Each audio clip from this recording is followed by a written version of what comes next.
జీవితంలో వచ్చే ప్రతి సమస్యని ఒక ఆటగా తీసుకొని పరిష్కరించుకోవాలి. గెలిస్తే ఆనందం వస్తుంది, ఓడితే అనుభవం వస్తుంది.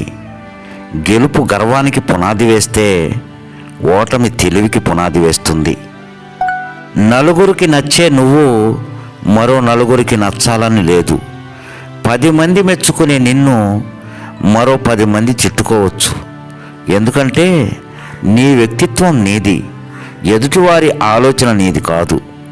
అందుకే ఎప్పుడూ ఒకరి మెప్పు కోసమో గొప్ప కోసమో కాదు, నీ కోసం నువ్వు నిజమైన వ్యక్తిత్వంతో జీవించు. బియ్యం మరిగే పాలతో కలిస్తే పాయసం అవుతుంది, అదే ఎసురుతో కలిస్తే అన్నం అవుతుంది, అదే బొగ్గుతో కలిస్తే చేతబడి అవుతుంది, పసుపుతో కలిస్తే అక్షింతలవుతాయి. మనం కూడా అంతే. మనం నలుగురితో కలిసే విధానం బట్టే మన యోగ్యత నిర్ణయించబడుతుంది.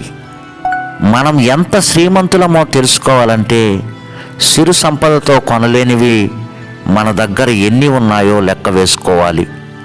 సిరు సంపదతో కొనలేనివి మంచితనం, మానవత్వం, ప్రేమాభిమానాలు, ఆప్యాయత, అనురాగాలు, జాలి, దయ, సహాయత గుణం, ఇవి మాత్రమే.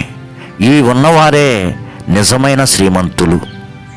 విజయం గొప్ప కాదు, విజయాన్ని సాధించిన వాడే గొప్ప. బాధపడటం గొప్ప కాదు, బాధను తట్టుకునేవాడే గొప్ప. బాంధవ్యాలు గొప్ప కాదు, వాటిని నిలబెట్టుకునేవాడే గొప్ప.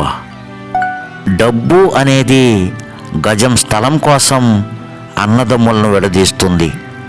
తులం బంగారం కోసం అక్కా చెల్లెల్ని విడదీస్తుంది. 3 అంగుళాల నోటు 6 అడుగుల మనిషిని అవలీలగా ఆట ఆడిస్తుంది. పిలిచే హృదయం కన్నా తలిచే హృదయం గొప్పది.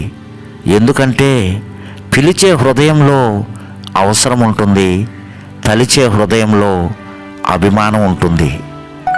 సమయం, ఆరోగ్యం, బంధం, వీటిపై ఏ ధర రాసి ఉండదు.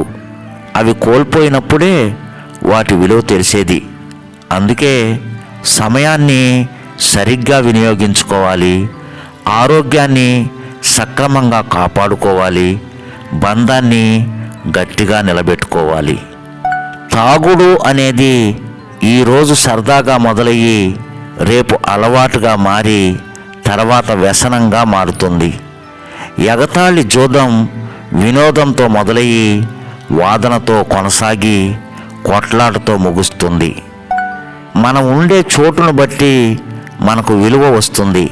చూసే చూపును బట్టి ప్రపంచం ఏంటో తెలుస్తుంది. పొందే ప్రతి హక్కు వెనుక బాధ్యత కూడా ఉంటుంది.